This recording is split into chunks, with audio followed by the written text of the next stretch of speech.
Hi hello guys, நான் உங்கள் கண்மணியுதே. எல்லாரும் எப்படி இருக்கீங்க? நட்பவி யூடியூப் சேனலுக்காக நீங்கள் தந்து வரும் ஆதரவுக்கு மிக்க நன்றி. இன்றைக்கு இந்த வீடியோ பதிவு எதுக்காக அப்படின்னு சொல்லி கேட்டிங்கன்னு சொன்னால், ஏன் இன்றைக்கி லைவ் போடையில் அப்படின்னு சொல்லி கேட்ட என்னுடைய my dear subscriber and my dear செல்லங்கள் வியூவர்ஸ் அனைவருக்கும் தான் இந்த வீடியோ பதிவு. ஓகே, நான் ஏன் இன்றைக்கி லைவ் போடையில் அப்படின்ற காரணம் என்னென்னு கேட்டால், நான் இன்றைக்கி என்னுடைய ரிலேட்டிவ் ஒருத்தவங்களுக்கு உடம்பு சரியில்லை. அப்போ அதனால் நான் பார்க்க ஏர்லி மார்னிங்கே போயிட்டேன். அப்போ நான் எப்படியும் வந்துடலாம் அப்படின்ட்டு பார்த்தா மத்தியானமும் லைவ் போட முடியலை, வர முடியாமல் போச்சு. ஈவினிங் சரின்னு சொல்லி வந்தேன். நான் ஈவினிங்காவது அதுக்கு பிறகு 5 o'clock அதாவது 6 o'clock போடுவோம் அப்படின்ட்டு.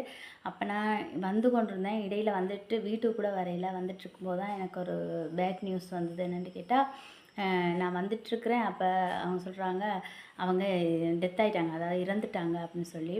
அதுக்கப்புறம் திரும்பி நான் அங்கே போய் திரும்பி பார்த்துட்டு, சரியில்லை தானே கேள்விப்பட்டேன்னு திரும்பி பார்த்துட்டு திரும்பி வந்து டயர்டாகிட்டு லேட் ஆகிட்டது. அதோட நான் லைவ் போடையில் அவங்களுடைய ரிலேட்டிவ் ரொம்ப கொஞ்சம் தூரமாக இருக்கிறதுனால நாளைக்கு அப்படி தான் வருவாங்கன்னு கேள்விப்பட்டேன்.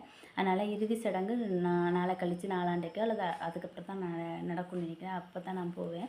அப்போ நான் நாளைக்கு வீட்டாக இருப்பேன். அப்போ நான் நாளைக்கு கட்டாயம் லைவ் போடுறேன். ஓகே, ஏன் லைவ் போடையிலன்னு கேட்டு மெசேஜ் பண்ண என்னுடைய அனைத்து செல்லங்களுக்கும் நன்றி அண்ட் சாரி. ஓகே, இதுதான் ரீசன், வேறு எதுவும் இல்லை, கோச்சிக்காதீங்க. நாளைக்கு லைவ் வீடியோலையும் சந்திக்கிறோம். ஓகே, தொடர்ந்து நீங்கள் தரும் நட்பவி யூடியூப் சேனலுக்கு நீங்கள் தொடர்ந்து தரும் ஆதரவுக்கு நன்றி. ஓகே, பாய், குட் நைட்.